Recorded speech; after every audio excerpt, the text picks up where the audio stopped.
Muraho neza nshuti zacu, bavandimwe, banyarwanda, banyarwandakazi, mwese abumva ururimi rw'ikinyarwanda aho muherereye hose, ni ukuri Imana y'amahoro ibagirire neza. Abumva ururimi rw'ikinyarwanda, abari mu Rwanda, abari mu bihugu byo hanze bigiye bitandukanye, abari muri Aziya n'Uburayi ndetse n'abari muri Afurika, inshuti z'u Rwanda, inshuti z'abanyarwanda, abumva ururimi rw'ikinyarwanda, mwese ni ukuri ndabaramukije. Hanyuma rero uyu munsi ni inkuru y'incamugongo, ni inkuru ibabaje kuri uyu munyamakuru w'umunyarwanda, umunyamakuru witabye Imana, akaba ari umunyamakuru wakoraga kuri TV10. Amazina ye akaba yitwa Pascal Habababyeyi, yakoranaga na Oswald Mutuyeyezu cyangwa se Oswakim, aho rero bakoranaga iki kiganiro. Oswakim ari umuyobozi w'iki kiganiro. Uyu Pascal rero yiteguraga ubukwe mu cyumweru gitaha, ndetse bakabwitegurana n'inshuti ze, abanyamakuru, umuryango, bose biteguraga ubu bukwe bw'uyu Pascal, aho bwari kuzaba ku itariki 26 z'ukwezi kwa 12 mu mwaka wa 2024. Urumva rero ni ibintu bibabaje cyane, ni inkuru y'akababaro, ndetse akaba ari n'urupfu rutunguranye, urupfu rw'amayobera, akabaho uyu muntu yapfuye bitunguranye. Ni agahinda rero gakomeye cyane kubura umuntu wari ingenzi cyangwa se umunyamakuru, birababaje kandi biteye agahinda. Ni agahinda rero gakomeye ku muryango, ku nshuti, ndetse no ku bantu bose muri rusange. Uyu Habababyeyi rero yarwaye bitunguranye akanya gato cyane, ahita apfa cyangwa se ahita yitaba Imana. Aribo bavuga bati ni urupfu rutunguranye, akaba ari n'urupfu rw'amayobera. Uyu munyamakuru rero yasesenguraga amakuru ku cyumweru kuri TV10, akaba rero kuri ubu atakiri mu mwuka w'abazima. Ubuzima bwa Pascal rero ni ubu ibyabiranze cyangwa se ibyaranze ubuzima bwe. Uyu Pascal Habababyeyi yari umunyamakuru, kandi akaba ari umunyamakuru w'umwuga, yari abimazemo imyaka 11, aho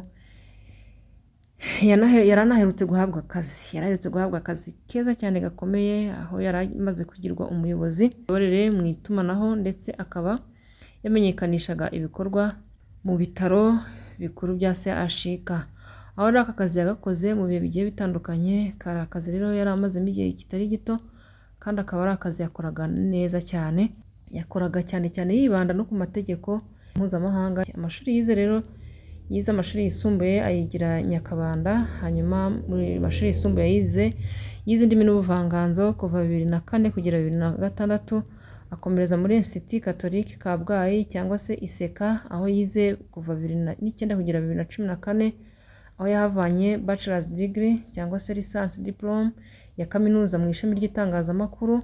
Nyuma rero yakomereje muri Political Leadership Academy, aho yakuye diploma muri 2018. Nyuma rero ya masters yakoze these muri IERIC, akura masters degree 2009 kugeza 2012. Yabaye umunyamakuru benshi bakunze kubera ijwi rye ryiza, kubera aho yakoreraga kuri Radio Maria Rwanda, aho benshi bagiye bishimira ijwi rye, bakavuga ati kabisa uyu muntu afite ijwi ryiza, ko yaruhuraga imitima y'abantu benshi. Aho rero yarahamaze imyaka 3 ndetse n'ukwezi, aho benshi bumvise ijwi rya Pascal bakumva bimeze neza. Ikindi benshi rero nuko baramenyereye ikiganiro cye na Oswakim kuva mu mwaka wa 2012 muri Gashyantare kugeza muri Nzeri 2024.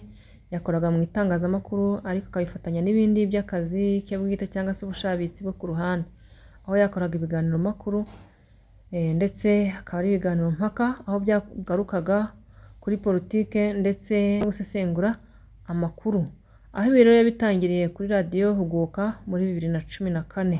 Guhera 2018 kugera 2024 yari umuyobozi mu bitaro bya Rutongo.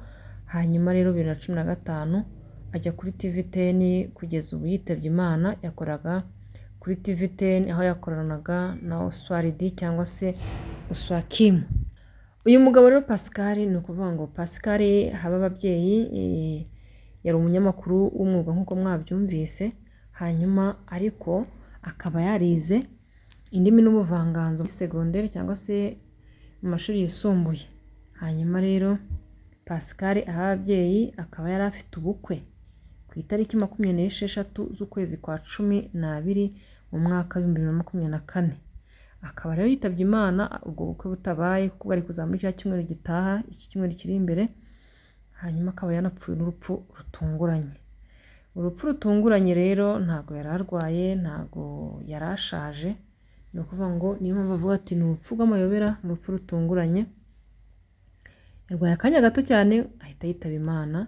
Hari bavuga ati rero urupfu ni amayobera. Hari abantu benshi bari bushize kuvuga bati nda ni amarozi ni iki, ariko byose bimenywa na muganga ku bitaro bya Kacyiru. Uyu Pascal rero ababyeyi yari umunyamakuru, akaba yari umunyamakuru nk'uko twabibabwiye, wari ubimazemo imyaka 11 yose.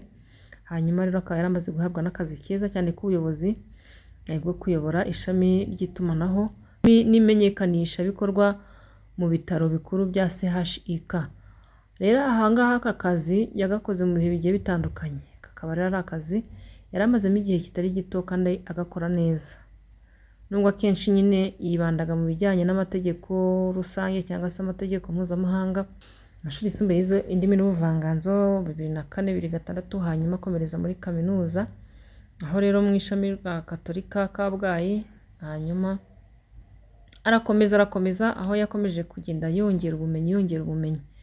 Ni ukuvuga ngo rero kuri ubu ngubu yari umunyamakuru aho yakoranaga na Oswakim kuri TV10. Hanyuma benshi rero bakaba baragiye banamumenya kuri Radio Mariya Rwanda. Radio Mariya Rwanda ijwi rye rwose abantu benshi bararikundaga, cyane cyane abanyagatolika. 2009-2012 yabaye umunyamakuru kandi ku ijwi rye ryiza cyane kuri Radio Mariya Rwanda. Hanyuma rero kuri ubu ngubu akaba yakoranaga na Oswald cyangwa Oswakim kuri TV10. Uyu mugabo rero akaba yaragiye kuri TV10 2015, hanyuma kugeza ubu rero akaba yakoraga kuri TV10.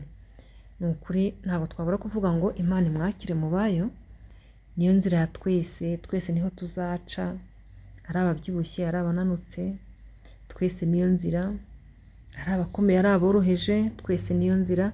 Ariko nyamuneka mureke dukore neza hanyuma twigendere. Ubundi ukoze neza ukigendera ukimanukira byaba bitwaye iki? Ariko nanone turabizi neza ko intungane kugira 10 turi mu isi y'ibyaha, turi mu isi yanduye, turi mu isi y'ibigeragezo. Ntabwo ibyo bintu byabura, ariko tujye tugerageza tubanire neza n'abandi, kuko uyu munsi aragiye, ejo n'undi, gutyo twese turi abakandida.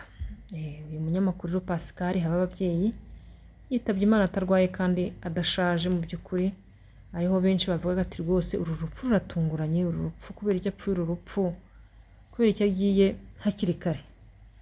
Ariko mu by'ukuri Imana imwakire, nta kundi kuntu twabigenza, kuko nta kundi nta kundi, turabyakira bikarangira nyine nuko. Hanyuma rero inshuti n'abavandimwe ndagira ngo mwese mbakomeze, mwese mugire ukwihangana, yaba abari mu Rwanda bamuzi, yaba ari bari mu bihugu byo hanze bigiye bitandukanye, yaba ari family yiwe, inshuti ndetse n'abavandimwe ndetse n'abo bakoranaga. Mwese n'ukuri na Oswald Imana mukomeze, kuko urumva ko uri umuntu mwakoranaga ni ibintu bibabaje cyane. Ko n'umuntu mwakoranaga aragiye ni ibintu bibabaje biteye agahinda. Intebe yicaragaho urayitegereza